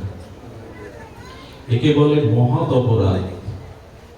কোন সাধু, শুদ্ধ ভক্ত বা কোন শুদ্ধ ভজনশীল রমণী মা, এদের প্রতি যখন আপনার কোন ভোগের দৃষ্টি আসবে, অপরাধের দৃষ্টি আসবে, খুব আপনি লিখে নিন, বাক্য দিয়ে যদি অহেতুক কাউকে অপমান করেন আপনি বিনা কারণে, এই অপমানটা খুব দ্রুত আপনার কাছে ফিরে আসবে। শরীর দিয়ে যদি কোনো পাপ করেন, সাথে সাথে না ফিরে এসে কিছুদিন পরে, আসলে মানুষ অন্যের ক্ষতি করে না, করে নিজের ক্ষতি। মনে করে অন্যের ক্ষতি করছি, কিন্তু ক্ষতি করে সে। মানুষ অন্যকে অপমান করে না, অপমানটা সে নিজেকেই করে। এই ভাবনা আসলে আর এই দৃষ্টিগুলো থাকবে না। এই জন্য কারো প্রতি যারা ভজন করেন, বিশেষ করে ভগবানের চরণ আশ্রয় করেন, এদের প্রতি যদি কোনো অপরাধ দৃষ্টি এসে যায়, সে ফল সঙ্গে সঙ্গে ক্রিয়া করবে আগুনের মতো। ওনার গাত্রদাহ যেমন হলো, সমস্ত রাজ কবিরাজরা যেমন বললেন এটা দৈবকৃত কোনো পাপের ফল মহারাজ, এটা আমাদের হাতে ওষুধ নেই, সত্যিই থাকে না। আমরা কবে আর সতর্ক হব? কবে আর আমাদের দৃষ্টির শুদ্ধতা হবে? এই জন্য পূজা পার্বণ হিন্দুদের, সনাতন হিন্দুদের যেখানে হয়, আমাদের যেতেও কষ্ট হয়। কিভাবে অশ্লীল গান বাজনা, কিভাবে সেখানে গানের কনসার্ট হয়, ওইখানেই তো আমার মায়েরা, মেয়েরা যায়, বাবারা যায়। বলুন তো, ওই গান বাজলে ওই জাতীয় পরিবেশে কারো চিত্ত সাত্ত্বিক থাকে? পূজার পরিবেশ এমন হওয়া উচিত। পূজা উপলক্ষে আমরা কত অশ্লীল গান বাজনা নৃত্যর আয়োজন করি। আমাদের আসলে কোথাও না কোথাও আমরা এগিয়ে যাচ্ছি বলি বটে, কিন্তু আমার মনে হয় আমরা অনেকটা পিছাচ্ছি সংস্কৃতির দিক দিয়ে। আমাদের একে তো বর্তমান কাল কবলিত সময়, এই সময় মানুষ বাঁচতে পারবে না, তার সাত্বিকতা ধরে রাখতে কষ্ট হচ্ছে। তারপরেও যদি পরিবেশ আমরা ভোগের তৈরি করি, আমাদের আর উপায় কি বলতে পারে? এইখানে এখন দেখুন, হৃদয় দৃষ্টি দিয়ে দেখুন, এখানে কারো মনে এখন কুভাবনা জাগবার, উদয় হওয়ার সম্ভাবনা নাই। এরই নাম সাধু সঙ্গ, এরই নাম ভাগবত। এখানে একটা গানের কনসার্ট দিন, শিল্পীদের নিয়ে নাচা গাওয়া করুন, ডিজে বাজান।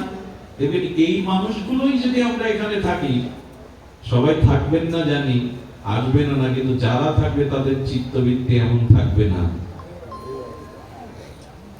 এই জন্য আমাদের দৃষ্টিভঙ্গিকে বদলাবার জন্য সাধু সঙ্গ, ভাগবত, এছাড়া অন্য কোনো ঔষধ নাই।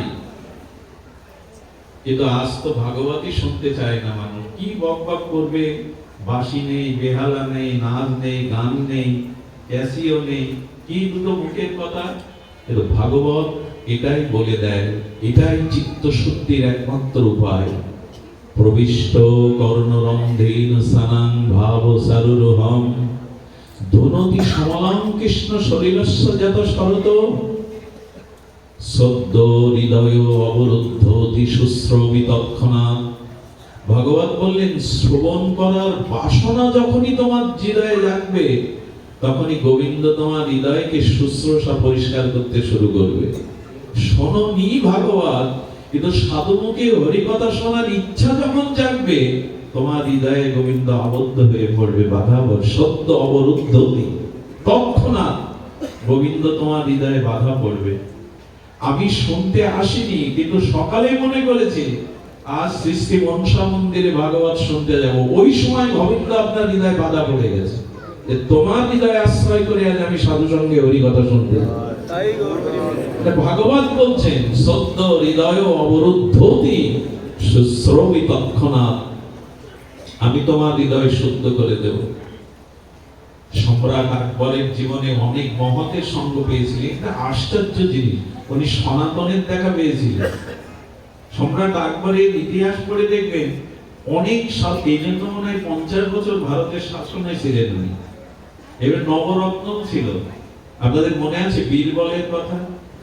বীরবল বললেন, মহারাজ, অলক্ষ্যে আপনার কোনো অপরাধ হয়ে গেছে, স্বীকার করুন আর না করুন, আর এই ওষুধ একমাত্র সাধু কৃপা, সাধুর চরণ ধুলি, এছাড়া কোনো উপায় নাই, এছাড়া কোনো উপায় নাই।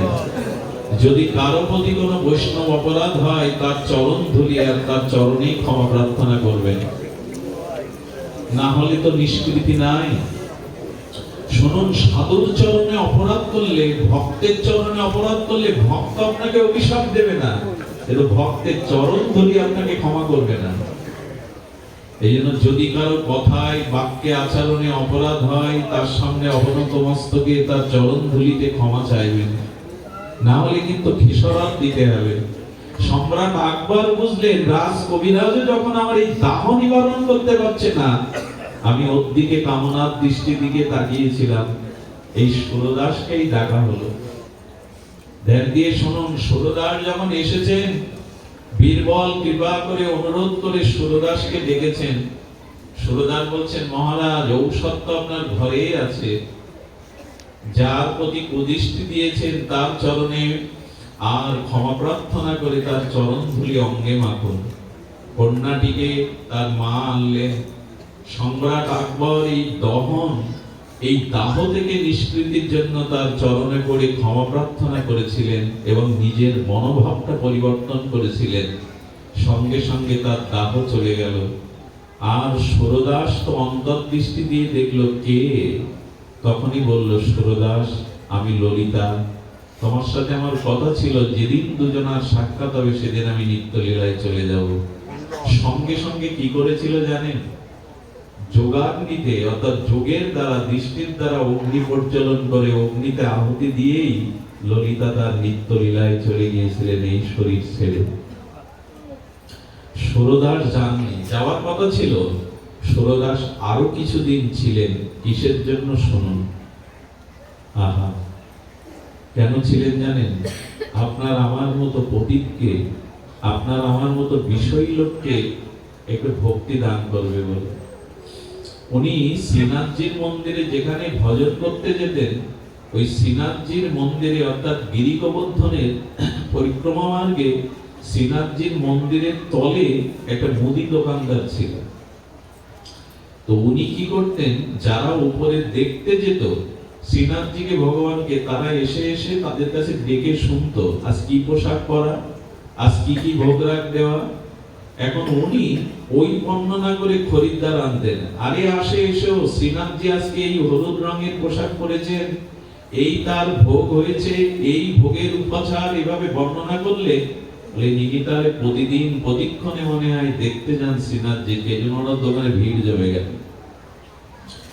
একদিন সুরদাস বলছেন, প্রভু বৃন্দাবনে যার জন্ম আর তোমার মন্দিরের পতাকা তলে যে বাস করে, সে লোককে ঠকাচ্ছে, তোমাকে দেখে এসে বর্ণনা করে, অথচ সে কোনোদিন তোমায় দেখতে যায়নি। বলো বাবু আমার সাথে চলো, যার বর্ণনা করে টাকা পয়সা জোগাড় করছো, একবার তাকে দেখবে চলো। বলি ঠিক আছে বাবা, বলছেন আমি কালকে যাব, সিঙ্গার আরতির সময় যাব, কিন্তু কাল আর আসে না। বলি সন্ধ্যাবেলায় যাব। বাবা আবার আসেন। আচ্ছা আমাকে আপনাকে কেউ বললে আমরা তার কাছে যেতাম। এই হলো সাধু।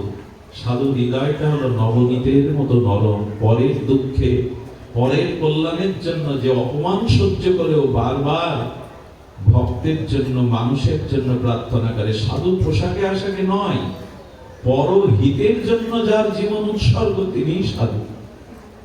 নবনীত যেমন সূর্যের তাপ লেগে গলে যায়, আর সাধু অন্যের দুঃখ দেখলে, অন্যকে ভগবত বিমুখতা দেখলে তার হৃদয়ে ব্যথা ওঠে।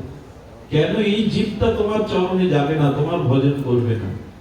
বলো সন্ধ্যায় চলো, বলে এখন লক্ষ্মীর প্রদীপ জ্বালিয়েছি, গেলে লক্ষ্মী ছাড়া হয়ে যাবে, এইসব অজুহাত দেখাতে। আর প্রতিদিন সুরদাস প্রার্থনা করতেন, শ্রীনাথ তোমার চরণ তলে আছে, তোমারই পাশে বাস করে, একবার তাকে কৃপা করো। এইভাবে বলতে বলতে একদিন সুরদাসের বলতে, শোনো আমি এই মুহূর্তে আমার গানের দ্বারা, জানো তো আমি পদ রচনা করে শ্রীনাথকে শোনাই। আমি পদ রচনা করে লোক জোগাড় দেবে, বলবো যে তুমি একদিনও শ্রীনাথকে দেখনি, অভিনয় করো, লোকমুখে শুনে এই ব্যবসা চালিয়ে যাচ্ছ, তোমার কিন্তু আর কেউ আসবে না এখানে। এখন নিজের স্বার্থে টান পড়লে তো সমস্যা। বাবা এটা বলবেন না, আমাকে ধরা পড়ে যাবো, আমার ব্যবসা লাটে উঠবে। বলি তাহলে চলো।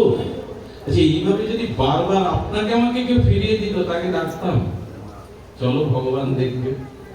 এই হলো সাধু, এই হলো মহাত্মা, যিনি অপমান লাঞ্ছনা সহ্য করেও অন্যকে কৃষ্ণমুখী করার চেষ্টা করেন। সুধীজন যখন বললে বাবাজির কথা না রাখলে তো সর্বনাশ, তখন কি করেছে জানেন? তারপরেও ওর মন চাইছে না, সেদিন চরণে গিয়ে লুটিয়ে পড়েছে, শ্রীনাথ আমার চোখের জলে কোনো মূল্য নেই তোমার কাছে, তুমি ওকে কৃপা করবে না? তোমার কৃপা না হলে জীব তোমার ভজনমুখী হয় না, তোমার চরণমুখী হয় না। শ্রীনাথজি প্রকট হয়ে কি বললেন জানেন? ওকে তো আমি সেই দিন গ্রহণ করেছি, সেই দিনই আমার হৃদয়ে আমি ওকে করে নিয়েছি। বলো দেখা দাওনি, সে এখন চরণে আসেনি কোন দিন? বলে যেদিন তুমি ওকে স্বীকার করেছো সেই দিন আমি ওকে হৃদয়ে নিয়ে নিয়েছি, যেদিন তুমি ওকে স্বীকার করেছো। একটা কথা বলি, ভগবানের কোন প্রিয় ভক্ত যদি আপনার জন্য ভগবানের কাছে প্রার্থনা করে, ভগবান বললেন সেই দিনই ওই ভক্তের প্রার্থনার জন্য আমি তাকে আমার করে স্বীকার করে দিই। শুদ্ধ ভক্ত ভগবানের কাছে যদি কোনো প্রার্থনা করেন আপনার জন্য, বলেন সেই দিন তো আমি ওকে স্বীকার করেছি যেদিন তুমি ওকে স্বীকার করেছো। এর ভগবান আপনাকে চান এটা বড় কথা না, ভক্ত আপনাকে চান কিনা। আগে ভক্ত কৃপা, তারপরেই ভগবানের কৃপা। এই দেখুন সেটাই বলছেন, আগে হরিদাসের কৃপা, তারপরে তো লক্ষ্য হীরাপতিদা ভগবানের কৃপা পরে পাবে। আগে হরিদাসের কৃপা, আগে ভক্তের কৃপা, আগে ভগবানের কৃপা নয়। তখনই ওর মনে প্রেরণা দিয়ে আর ও নিচে থেকে তখন উপরে উঠলো, চরণ ধরে বলল, ওকে একবার তোমার রূপের মাধুর্য এক ছটা দেখিয়ে দাও বিজলি চমকের মতো। শ্রীনাথজি তার অনন্ত মাধুর্য প্রেমরূপের ছটা বিজলি চমকের মতো ওকে দেখালেন। সেই দিনই তৎকালীন সময়ে 700 বছর প্রায় আগে সেই সমস্ত 60,000 টাকা পর্যন্ত আয় করেছিল, দোকান বন্ধ করে সেই টাকা সুরদাসের চরণে প্রণাম করে বলেছিল, আমার নিঃশ্বাস আর আয়ু এই সম্পদ আমি বৃথা ব্যয় করেছি, কিন্তু সারা জীবন যা আয় করেছি এই সম্পদ আপনার চরণে দিলাম, আপনি যাতে গোবিন্দ সেবায় লাগে সেই সেবার জন্য নিবেদন করবেন। আমি আমার নিঃশ্বাস আয়ু সম্পদ কাজে লাগাইনি, কিন্তু সারা জীবন যা আয় করেছি আপনার চরণে দিলাম, আপনি শ্রীনাথজির সেবায় লাগান। সব ছেড়ে দিয়ে পড়ে থাকলো। কেন হয় এমনটা জানেন? যদি ভক্তের কৃপা হয়। সুরদাসের ইচ্ছা হলো চলে যাওয়ার। একদিন ওনার বল্লভাচার্য, ওনার গুরুদেব শ্রীনাথজি গোবিন্দকে সিঙ্গার করছেন, কিন্তু মুখে হাসি নেই, আনন্দ নেই। বিগ্রহকে আরতি করে সেবা করে যদি বিগ্রহের ঠোঁটের কোণে নয়ন কোণে হাসি না দেখতে পান, জানবেন উনি আপনার সেবা গ্রহণ করেন। যেদিন গ্রহণ করবে সেদিন বিগ্রহের দিকে তাকিয়ে দেখবেন ওনার ঠোঁটের কোণে মধুর একটা হাসি লেগে আছে, চোখের কোণে আনন্দের রেশ লেগে আছে, এতেই বুঝবেন আপনার সেবা তিনি গ্রহণ করেছেন। দেখছেন শ্রীনাথজির মুখ আধা, শ্রীনাথজির মুখ প্রসন্ন না। গুরুদেব ভাবলেন, প্রতিদিন তো সিঙ্গার গুণকীর্তন করে সুরদার, আর সুরদার আছেনি, তাই মনে হয় আর শ্রীনাথজির মুখে ভগবানের মুখে হাসি নেই। ভক্ত না দেখলে ভগবানেরও ভালো লাগে, তার মুখে হাসি ফোটে না। সুরদাস জগৎ থেকে বিদায় নেবেন, আনা হলো মন্দিরে। শ্রীনাথজির চরণ বুকে জড়িয়ে ধরে বললেন, প্রভু আমার সংকল্প ছিল আমি 1.25 লক্ষ তোমার পদ রচনা করে তোমাকে শোনাবো। 1 লক্ষ লেখা হয়েছে, কিন্তু 1.25 লক্ষ অর্থাৎ 25,000 শ্লোক এখন আমি সমাপ্ত করতে পারিনি। শ্রীনাথজি বললেন, সুরদাস ভক্তের কোনো মনের ইচ্ছা আমি অপূর্ণ রাখি না। খাতা খুলে দেখো, ওই 25,000 আমি নিজেই পদ তোমার হয়ে রচনা করে খাতা খুলে দেখো। এই 25,000 পদ স্বয়ং ভগবান, যেমন জয়দেবের গীত গোবিন্দের দেবী পদ পল্লব মৌদারাম, গোবিন্দ নিজে জয়দেবের বেশে লিখে গিয়েছিলেন গীত গোবিন্দ। 25,000 ভক্তের ইচ্ছা অপূর্ণ রাখেন না। সুরদাস ভগবানের চরণকে বুকে নিয়ে আর প্রেমস্র বিগলিত করতে চিরদিনের মতো নিত্য লীলায় প্রবেশ করলেন। ভক্তের ভক্তির কাছে ভগবান এমনি করেই চিরদিন বশ নন। জয় হোক আপনাদের, মঙ্গল হোক আপনাদের, কল্যাণ হোক আপনাদের। আসুন আমরা ভগবানের শুদ্ধ ভক্তির পথে এগিয়ে যাই। আজ এইটুকুই। মহাপ্রভুর কৃপা হলে আগামীতে আপনাদের সান্নিধ্যে হরিকথার সাধু সঙ্গের ইচ্ছা অভিলাষ থেকে আজকের মতো হরিকথার এখানে বিশ্রাম। শ্রী গুরু